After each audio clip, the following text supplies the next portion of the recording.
أسدرة. عن النباتات. تحدثنا عن النباتات.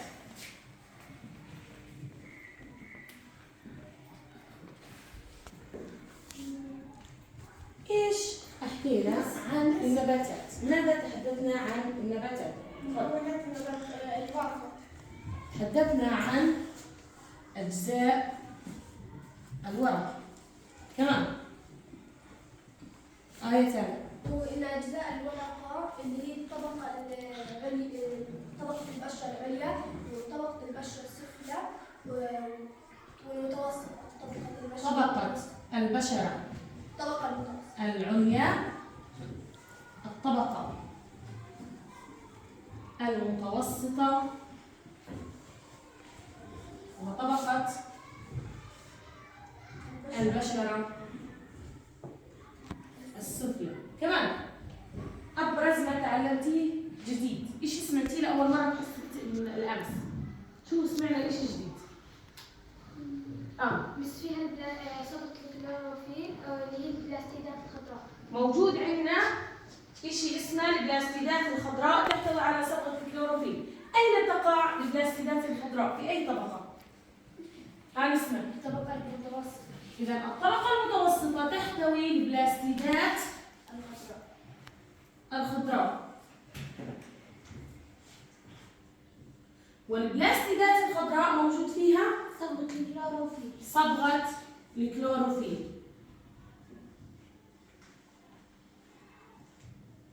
إذا كمان مرة، ما هي أجزاء أو طبقات الورقة الرئيسية؟ ما هي طبقات الورقة الرئيسية؟ طبقة البشرة العليا، الطبقة المتوسطة، وطبقة البشرة السفلى. كمان مرة إلهام. طبقة البشرة العليا، الطبقة المتوسطة، طبقة البشرة السفلى. يلا يا مين؟ طبقة البشرة العليا، والطبقة المتوسطة، والطبقة البشرة السفلى. يلا يا سيدرا. طبقة البشرة العليا، والطبقة المتوسطة، وطبقة البشرة السفلى. بماذا تتميز طبقة البشرة العليا؟ بماذا تتميز؟ أجمل. عشان عليها الطبقة الشمعية. أحسنتي، تحتوي على طبقة شمعية.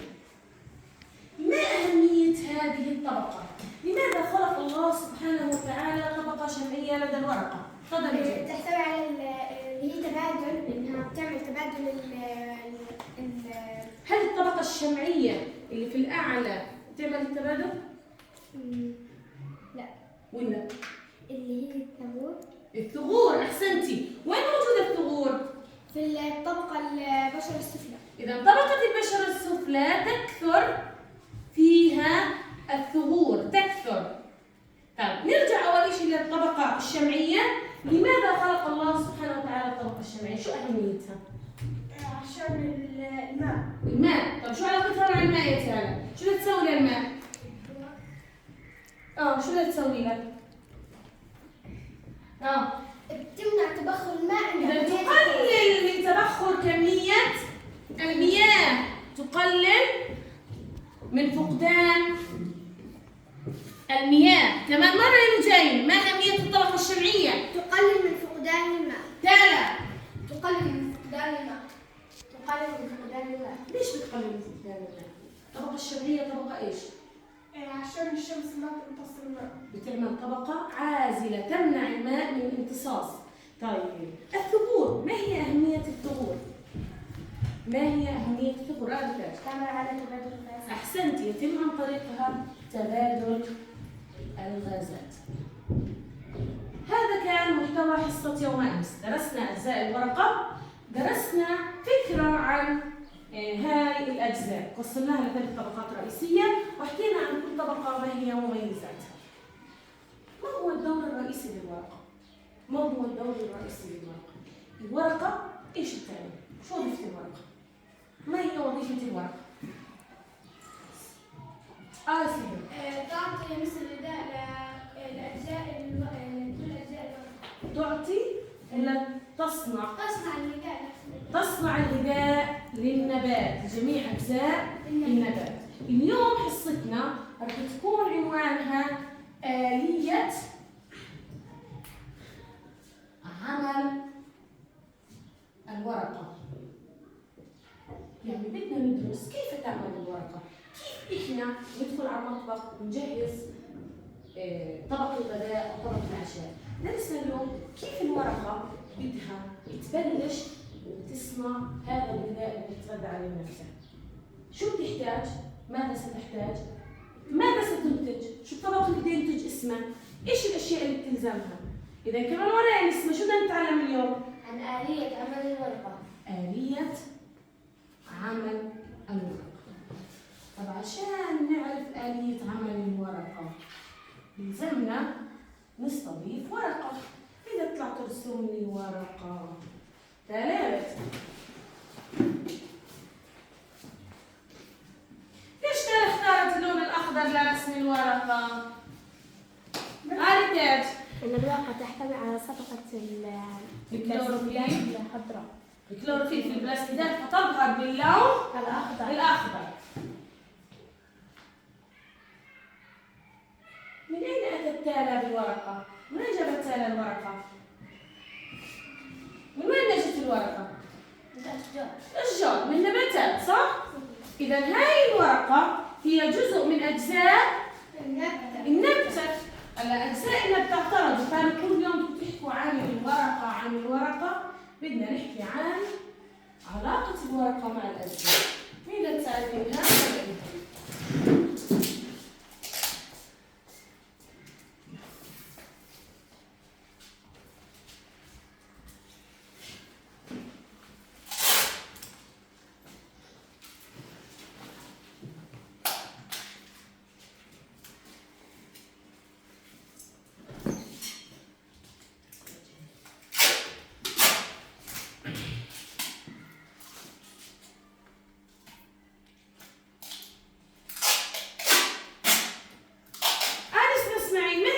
النبات بشكل عام يا مس؟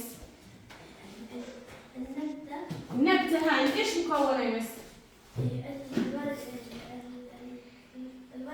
الزهرة أو الزهرة، الأوراق،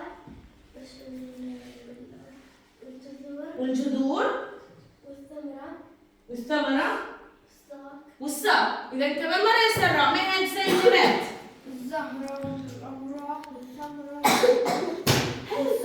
والساق. أحسنتي. هل يستطيع أي جزء من أجزاء النبات أن يعيش لوحده؟ وإنه يستغني عن باقي أجزاء النبات؟ لا. ليش؟ شكل عملية تكاملية. أحسنتي، هناك تكامل. ممتازة يا جمال. هناك تكامل بين أجزاء النبات المختلفة. اليوم الورقة بدها تحكي لنا عن هذا التكامل، كيف أجزاء النبات المختلفة بدها تساعدها على القيام في وظيفتها. نرجع نتذكر كمان مرة ما هي وظيفة الورقة؟ كمان مرة آيلين، شو وظيفة الورقة؟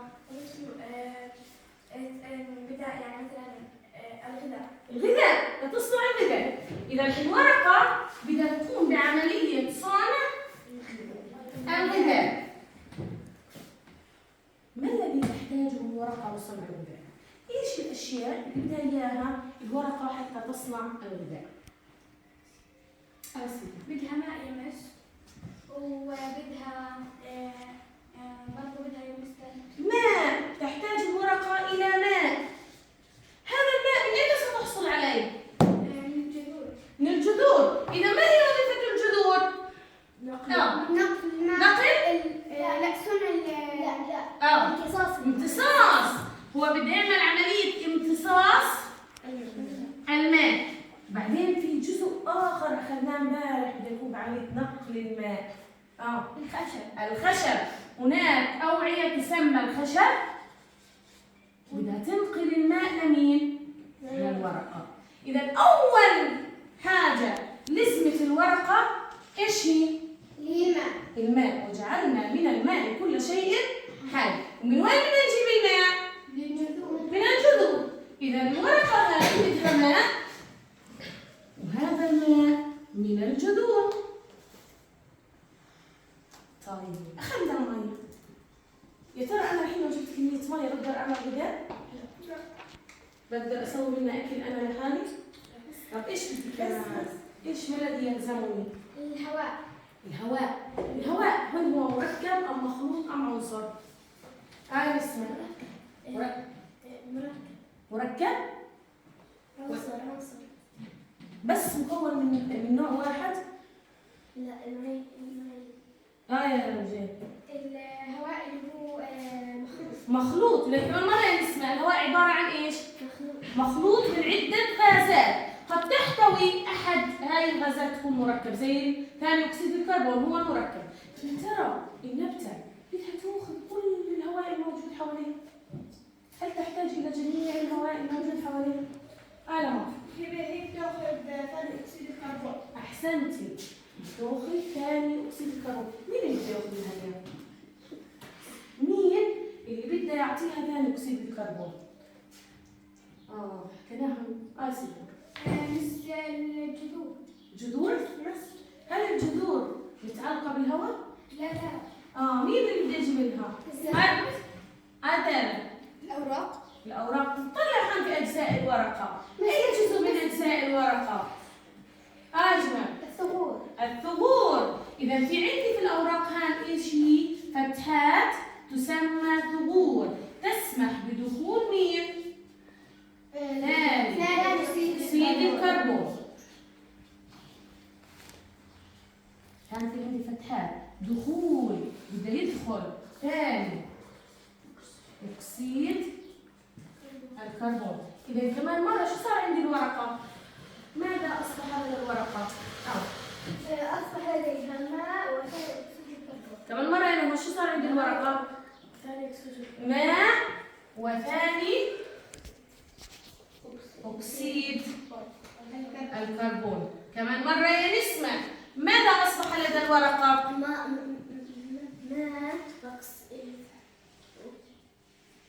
ثاني أكسيد الكربون. كمان مرة يا نتاج ماذا أصبح لدى الورقة؟ ماء وثاني أكسيد الكربون. كيف دخل ثاني أكسيد الكربون إلى الورقة يا سادس؟ يا سيدرا؟ من الثغور. إذا من الثغور أو عن طريق الثغور. كمان مرة يا إلهام كيف دخل ثاني أكسيد الكربون إلى الورقة؟ من الثغور. من خلال الثغور. إذا ماذا أصبح لدى الورقة يا نجايم؟ ماء وثاني أكسيد الكربون. كمان مرة يا نسمة. ماء وثاني أكسيد الكربون. طب إذا جمعت الماء وثاني أكسيد الكربون هل يمكن أن أحصل على غذاء؟ رجال. نعم. ولكن الغذاء بحاجة إلى طاقة لإجداده. صح؟ من وين ناخذ الطاقة هاي؟ من الشمس. من الشمس. الشمس بدها تعطينا طاقة. مين من أجزاء الورقة بده يمتص هذه الطاقة؟ مين بده يمتص هذه الطاقة؟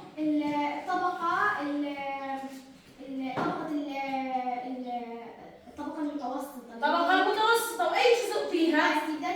البلاستيدات الخضراء. إذا بوجود ضروري بوجود ضوء الشمس. ضوء الشمس هو طاقة. مين المسؤول عن امتصاص ضوء الشمس؟ أجمل. الطبقة الوسطى. مين أي جزء فيها؟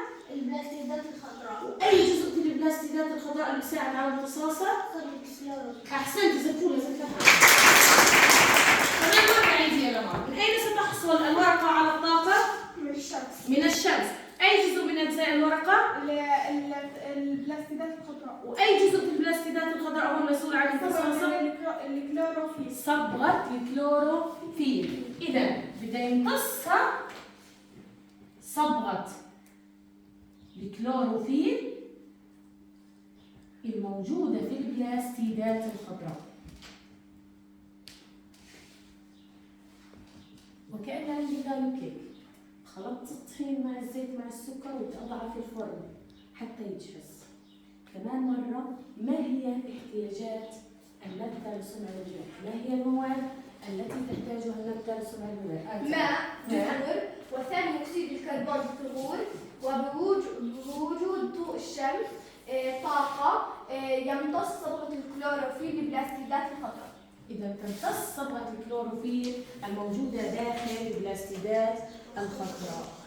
من أين كمان مرة يا نهى تحصل الورقة على الماء؟ من الصار بالقلب. طب والساق من جابها؟ من الجذور. كمان مرة يلين، من أين تحصل الورقة على الماء؟ لا، من الجذور. من أين تحصل الورقة على الماء يا ريتاج؟ من الجذور. من الجذور. تمتص الجذور الماء، ينقل عبر أوعية الخشب إلى الأوراق. تمتص الجذور الماء، ينقل عبر أوعية الخشب إلى أنحاء النبتة إلى الأوراق. من وين بدها تجيب ثاني أكسيد الكربون يا إلهام؟ من الهواء. من الهواء الجوي. كيف يدخل ثاني أكسيد الكربون الجوي؟ عن طريق الثغور. عن طريق الثغور. إذا صار عندي ماء وثاني أكسيد الكربون بوجود ضوء الشمس بتتحول إلى غذاء النبتة. إذا هل تعيش النبتة دون ضوء الشمس؟ لا. تعال اسمه مفيد. لا، ما بتعيش. ما بتعيش، يعني حتى لو زودت النبتة بالماء وزودتها بثاني أكسيد الكربون لا تكتمل عملية صنع الغذاء إلا بوجود ضوء الشمس. إلا بوجود ضوء الشمس. طيب ما الناتج من هذه العملية؟ صار عندي يا تالة ماء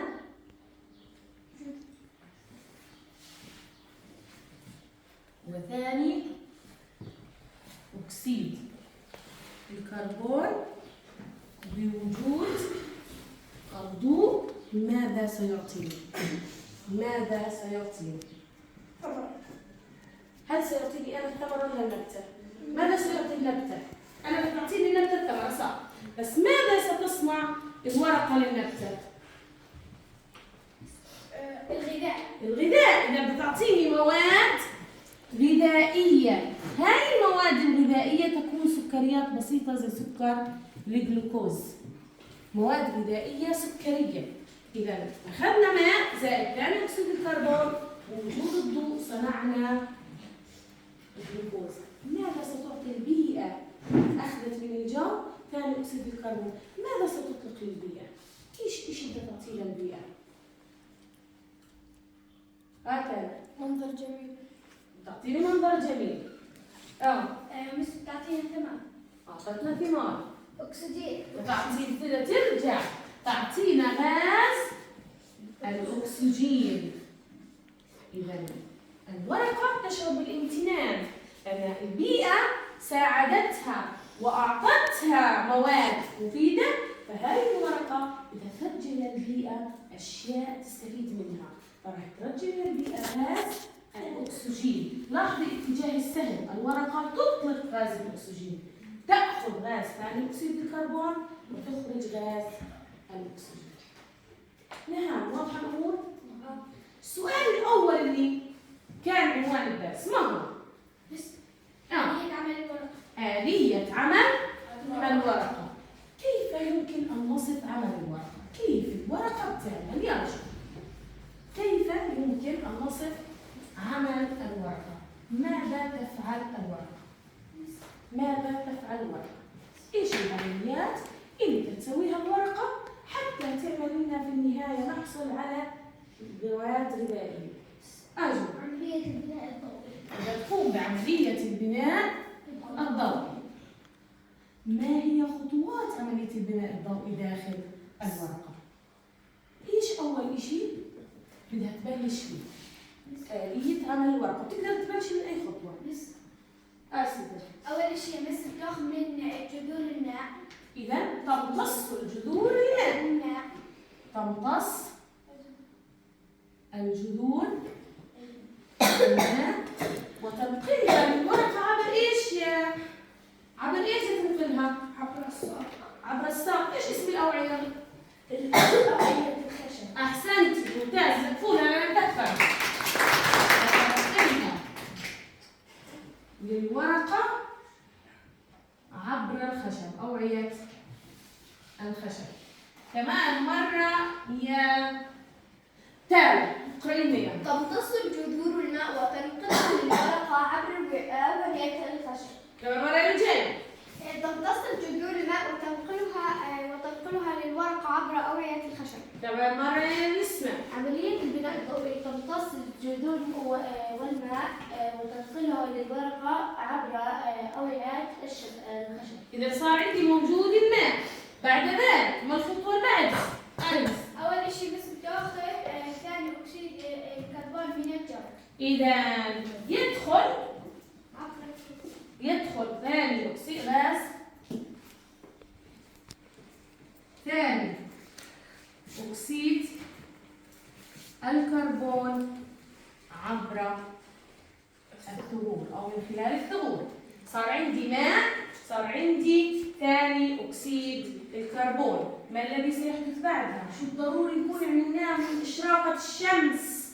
نعم، طاقة. نحن بحاجة إلى الطاقة. هاي الطاقة من وين بنسمع؟ من الشمس. من الشمس. طاقة بنسميها شكلها طاقة ضوئية. وأنا لأن الشمس دائما في السماء بعيدة بدي أرجع أكتبها أول وحدة. تمتص. مين اللي بدها تمتص؟ الورقة. الورقة. أي جزء من أجزاء الورقة؟ ثاني أكسيد الكربون. أي جزء من أجزاء الورقة بده يمتص الضوء؟ بس التاج. الأسيدات الخضراء والكلوروفيل. تمتص صبغة الكلوروفيل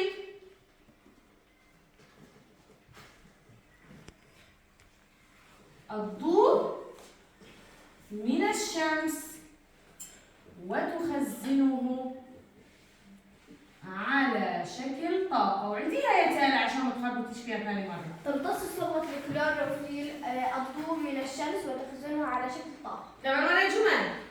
تمتص صبغة الكلوروفيل الضوء من الشمس وتخزنه على شكل طاقة. كمان مرة يا لجان. تمتص صبغة الكلوروفيل الضوء من الشمس وتخزنه على شكل طاقة. يلا نسمع. تمتص صبغة الكلوروفيل الضوء من الشمس وتخزنه على شكل طاقة. كمان مرة يا ريتاج. تمتص صبغة الكلوروفيل الضوء من الشمس وتخزنه على شكل طاقة. طيب مين تقرأ لي الثلاث خطوات اللي جمعناها؟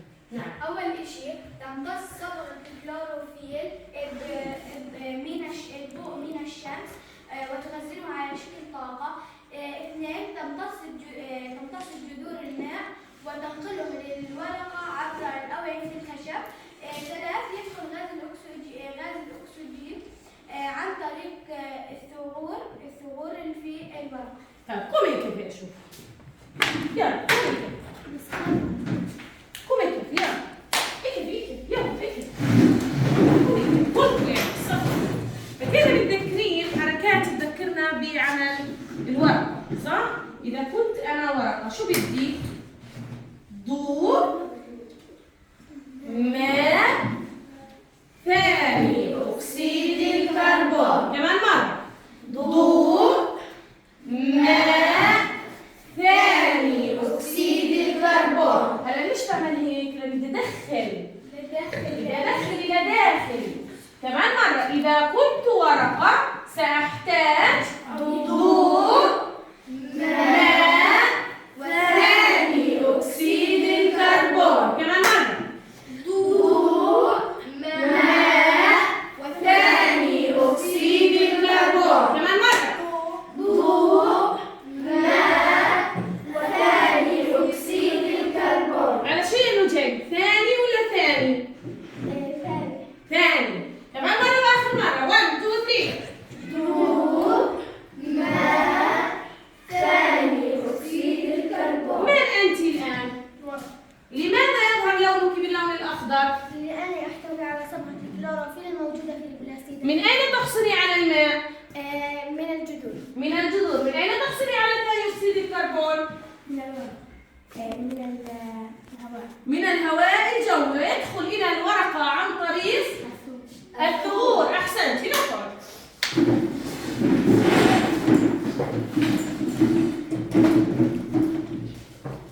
طيب ما الذي سينتجه الورقة؟ ماذا ستعطيني الورقة؟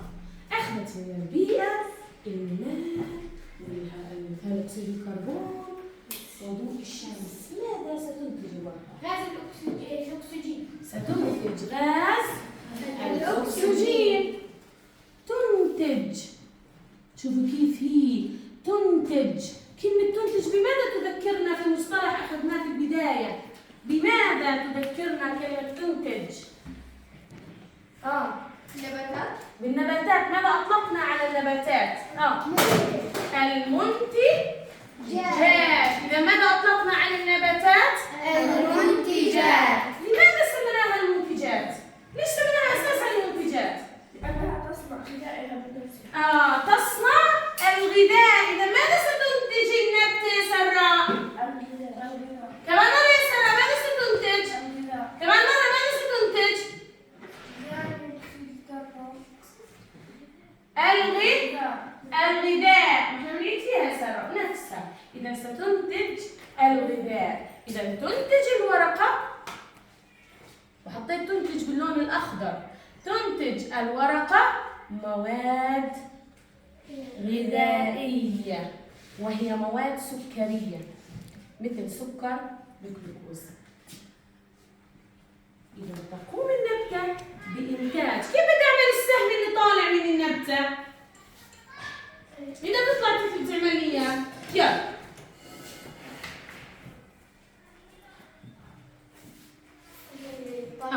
اللي بشير للمواد الغذائية داخل ولا طالع؟ وش السهم باتجاهه؟ يكون داخل ومخرج. ايوه صح. يلا. من الورقة. شو بدك تكتبي على سيدتها؟ خلينا نكتبها عشان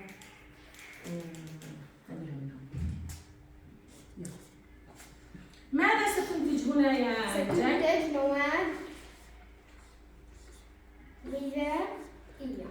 ستنتج مواد غذائية هي مثل السكريات. حطيها مواد سكرية.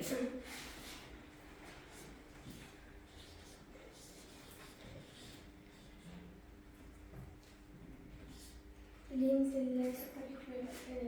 أحسنتي. وزي العلامة اللي تذكرت سكر الجلوكوز. أحسنتي. وماذا أيضا ستعطينا؟ غاز الأكسجين. أحسنتي يا ريتاج. كمان زائد العلامة. تنتج غاز الأكسجين. مين بدها تطلع تعبر لي عليه عن رسمة؟ يلا. هان الاتجاه السهم داخل ولا خارج؟ خارج. وماذا ستكتبين عليه؟ بأن الورقة تعطي مواد غذائية وغاز. لا كتبنا مواد غذائية. شو بدك تعطينا كمان؟ غاز الأكسجين. أحسنت. يلا.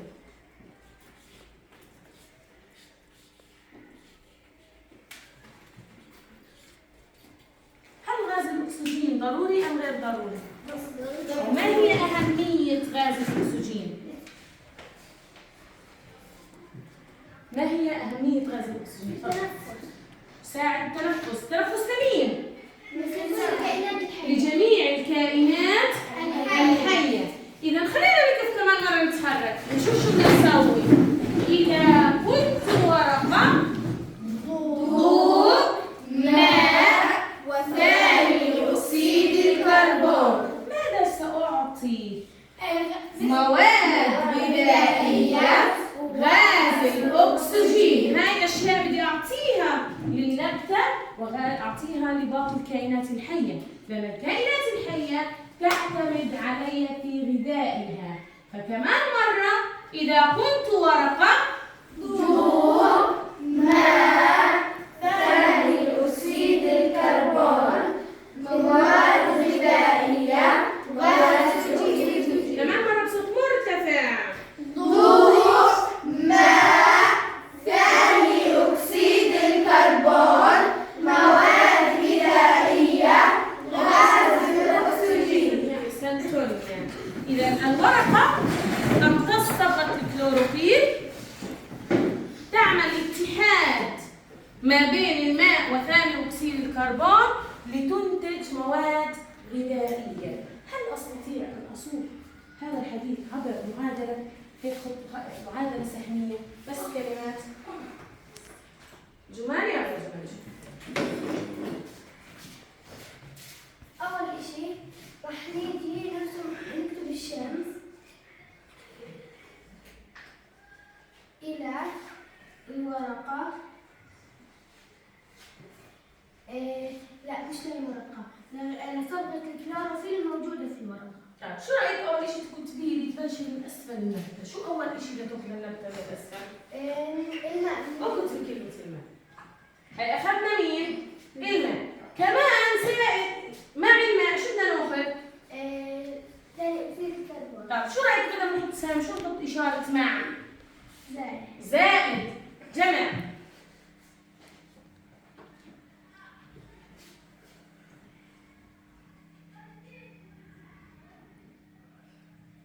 من الذي سيكون موجود؟ مين الضروري يا جمال؟ الغذاء. لا، ضوء الشمس. ضوء الشمس.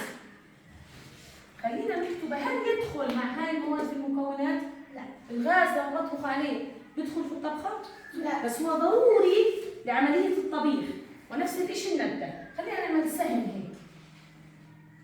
نكتب فوق السهم ضوء الشمس سبقت لي الطاقة.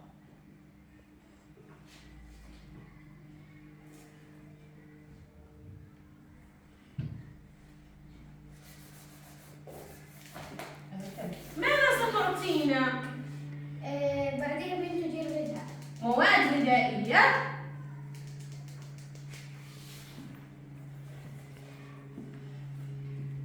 وأيضا ماذا سيعطينا؟ أكسجين. زائد أكسجين.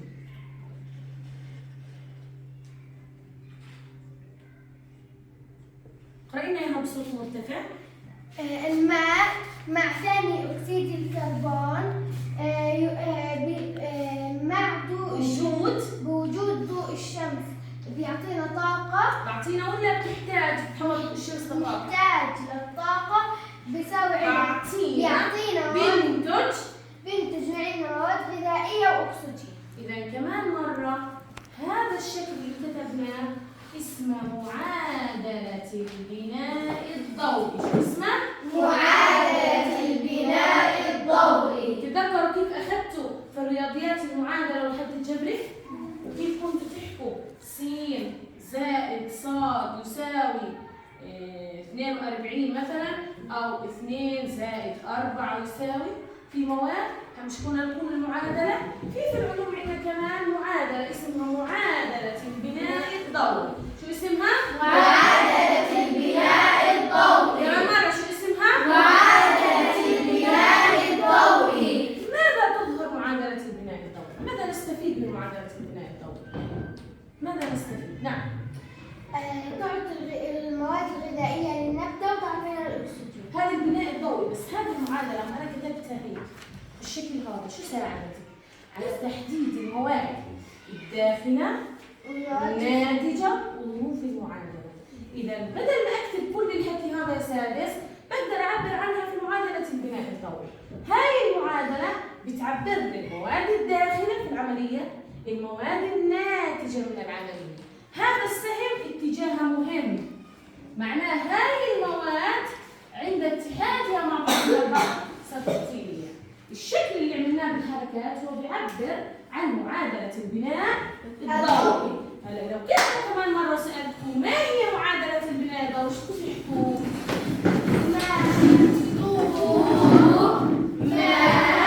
ثاني أكسيد الكربون، مواد غذائية وعنصر الأكسجين. أحسنتم، اقعد. الآن يا سادس خلينا نشوف هذا الإشي شو مكتوب بالكتاب. افتح كتابك يا مس. يلا.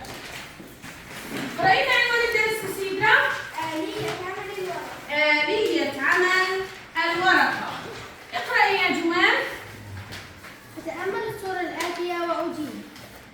1. تمتص مادة الكلوروفيل الموجودة في البلاستيدات الخضراء ضوء الشمس وتخزنه على شكل طاقة كيميائية. إذا كيف تخزن الورقة الطاقة يا لمار؟ على شكل إيش؟ على شكل طاقة كيميائية. أحسنت. كمان مرة رجال كيف؟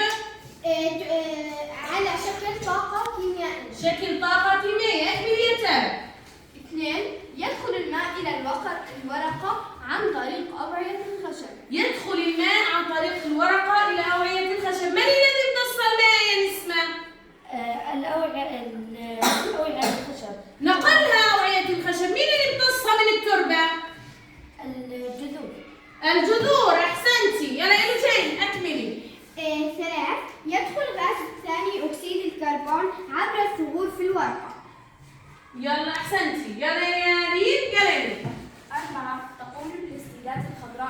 عملية البناء الضوئي لإنتاج السكر، الغذاء والأكسجين. أحسنتي يا ريم. يلا يا نمار. 5.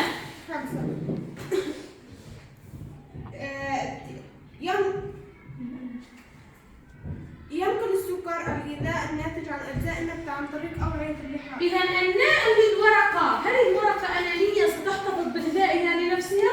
لا. ماما لما تصنع الأكل في الدار تأكله هي بعد الدار بقلوش؟ لا. من الذي سيوزع الغذاء من الورقة إلى جميع أنحاء النبتة؟ أوعية اللحاف. أوعية اللحاء. أوعية اللحاء ستقوم بتوزيع الغذاء إلى جميع أجزاء النبتة. لهان يا سادس، مفهوم؟ 100%؟ واضحة الصورة؟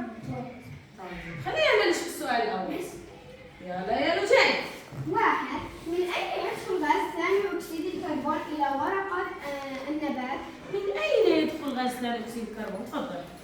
يدخل من وين بيدخل الورقة؟ غاز ثاني أكسيد الكربون. بيكون أول إشي بيجي ثاني أكسيد الكربون من وين بيدخل الورقة؟ من الهواء. من الهواء. من وين بيجي؟ من أي جزء في الورقة؟ من الثقوب. إذا عبر الثغور. إذا يدخل غاز ثاني أكسيد الكربون عبر الثغور.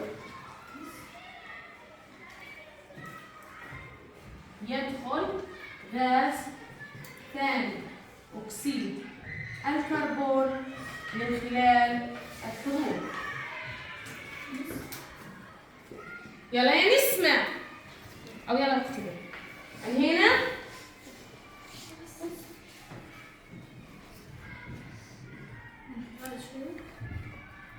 يلا يا سيدرا. أكتب أهمية البلاستيدات الخضراء في عملية البناء الضوئي. تأخذ ضوء الشمس عبر سطح الكلوروفيل. أحسنتي.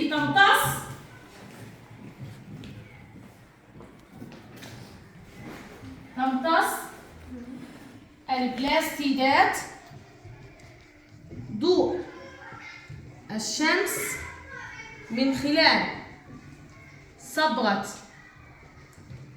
الكلوروفيل وتحولها إلى طاقة كيميائية. أنهيتي؟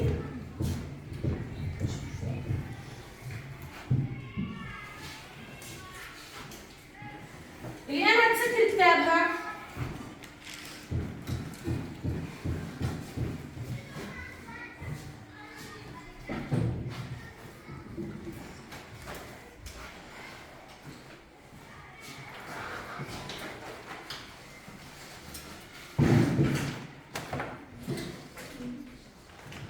مين اللي يمسح لي اللوح؟ يلا.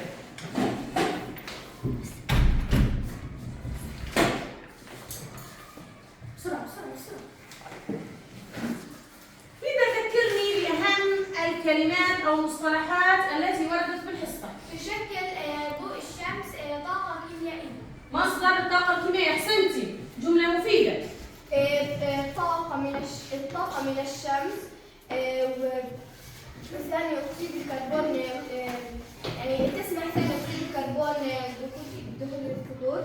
تسمح الثغور لثاني أكسيد الكربون بالدخول عبرها. كمان أخذنا معادلة البناء الضوئي اللي هي بتتكون من ماء وثاني أكسيد الكربون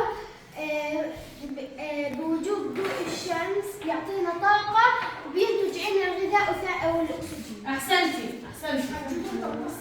الجذور تمتص الماء. يلا يا لجين.